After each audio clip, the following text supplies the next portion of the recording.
Hello. All around the internet today is the ALS Ice Bucket Challenge.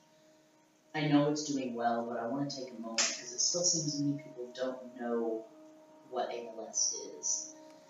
ALS is amyotrophic lateral sclerosis, or Lou Gehrig's disease as most people know it. Basically slowly works through your body, shutting down nerve impulses, causing loss of muscle control, movement, until the person is frequently paralyzed.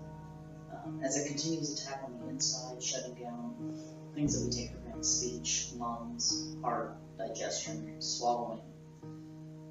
To me, the hardest part of all this is that it has no effect on the mind whatsoever, that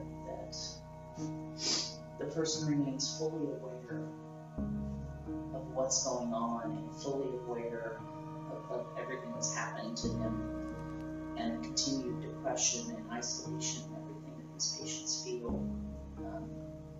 Just makes this one of the toughest diseases that we still have no idea what's going on with.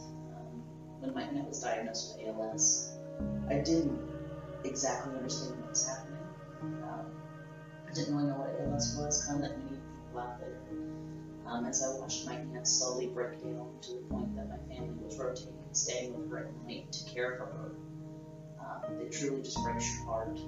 And it was the care given by the association, especially at the time, Kate Crescent and Catherine and I, that helped hold my family together, helped hold me together, helped hold my mom together and the family. While donating to the national chapter, I don't want to dumb down that at all. It's so very important. It is the local chapters that you see, that are here hands-on day by day, providing the care, working with the patients, and providing the hands-on care that's so needed with somebody dealing with this. It's so hard to understand the cost of having ALS, from the equipment to travel time, doctor's visits, dietary needs. I mean, there's so many things you don't think of that aren't covered under regular insurance and things like that. That the association was there to help financially, physically, emotionally. Anything we need, we can pick up the phone at 2 in the morning and somebody would be there for us. After she passed away, I had a really great opportunity and privilege to work day by day hands-on with Catherine and Kate at the association as a director of community relations. So I've gotten the chance to see firsthand, kind of as a patient, as a patient and family receiving care, and as an association receiving care. So that's one of the things to me we can't forget with this Ice Bucket Challenge. We're not only raising awareness, but please reach out to your local chapter, make a donation, volunteer, take some time. Here in Arkansas, we have two very great organizations that are working with ALS. We have the ALS for Family Foundation. That's been organized by Kate Crescent and Catherine Lyon, that provides pinch hitters, basically as direct help for families and patients with ALS. For more information for them, visit alsff.org. And then there's also the ALS Association of Arkansas, where Michelle Harris and Carol Boyd Hawes take the time and work day in and day out with patients, providing care, love, support, and family. That Catherine, and Kate provided with us. For more information on the ALS Association of Arkansas, can be found at als-arkansas.org. Please, when you do this Ice Bucket Challenge, remember to reach out and donate to these local chapters. My name is Gary Welburn, and just going to give a short testimonial of what ALS can do to a person and to a family. First of all, let me say this. I'd like to thank everybody that's taken the Ice Bucket Challenge, the money that's being raised for the research, and also to help the families who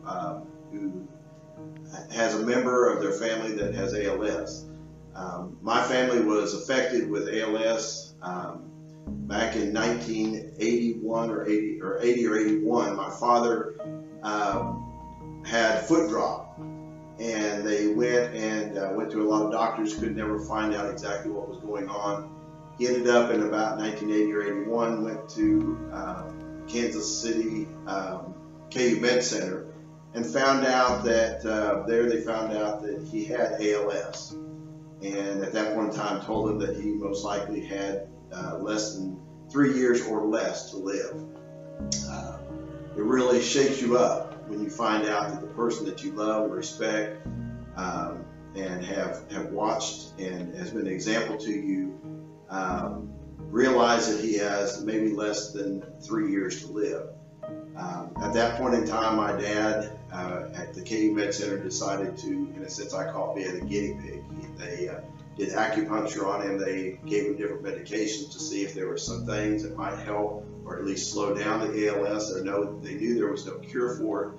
And so he went through a lot. He would travel usually about once every 2 or 3 months up to KU Med Center.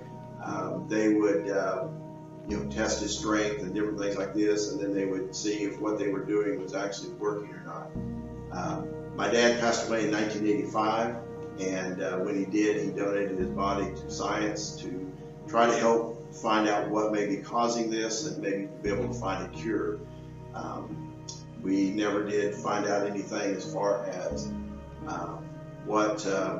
what may be causing it, and again, they're still doing research. They're still trying to find out exactly why it's doing that and what's causing it. One thing about it is, again, as far as those who are having families that have a person that has an ALS, the money that they need is to help to support the family. It can be very bad. In my case, my father wasn't that bad. He was in sound mind all the way to the very end, and was, in fact, he was the one who, at that point in time, asked to have his oxygen turned off so he could slip away because he knew his end was near. But one thing I ask you to do is, again, I thank everybody for taking the Ice Bucket Challenge, raising money for ALS. The sad part is my son last night took the Ice Bucket Challenge.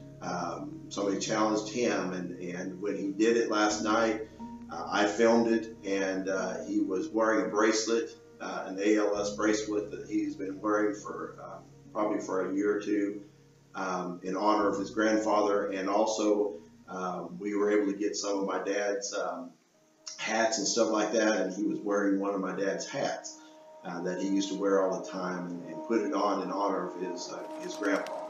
And so again, one thing I want to do is, again, thank everybody for their support, for all that's going on, and pray for the families that have someone that does have ALS. It is something that will devastate a family and devastate a person's life. So we thank you and praise you for all that you do. Thank you. For the Ice Bucket Challenge, we'd like to challenge back Green Cap, but I want to see an actual video posting this time. Ambassador, Pinnacle, Jim's Express Shuttle, Jeriah Cab, and Dynasty. Also like to shout out to Justin and Trish over Executive Escapes in South Walton, Stephen at the Bank of the Ozarks Pleasant Grove, Ricky at MLK, my mom Carol at Dr. Brown Orthodontics, and my stepdad Larry at JB